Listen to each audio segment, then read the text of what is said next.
Yoga start गर्नुभन्दा अगाडि चाहिँ ask yourself why you want start yoga for million times. Yoga चाहिँ फिजिकल हेल्थको लागि मात्र नभएर मेन्टल हेल्थ इमोसनल हेल्थको लागि पनि इक्वली बेनिफिशियल हुन्छ।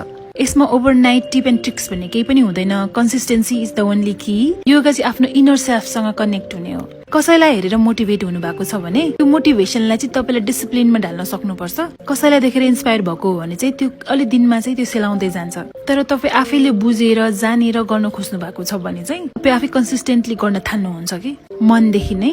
2-3 वटा टिप्सहरु छ जसले गर्दा तपाईले चाहिँ योगा चाहिँ रेगुलरली गर्न सक्नुहुन्छ। Motivation is not enough. तपाईलाई चाहिँ थाहा हुनु पर्यो why you want start yoga. योगाको बारेमा धेरै भिडियोज छ, धेरै भ्लगहरु छ, त्योहरु चाहिँ पढ्नुस्। आसनाहरुको फाइदा बुझ्नुस्। यसमा चाहिँ तपाईको एकजनालाई मात्र फलो गर्ने रिलिजियसली भन्ने हुँदैन। कुनै पोजेजहरु चाहिँ तपाईले राम्रोसँग गर्न सक्नुहुन्छ भने कुनै चाहिँ टाइम लाग्छ गर्नलाई। 2-3 वटा आसनाहरु सिकेर एकदम स्लोली स्टार्ट गर्नुस् अनि कन्सिस्टेन्टली गरिराख्नुस्। युट्युबबाट सिक्दा हुन्छ।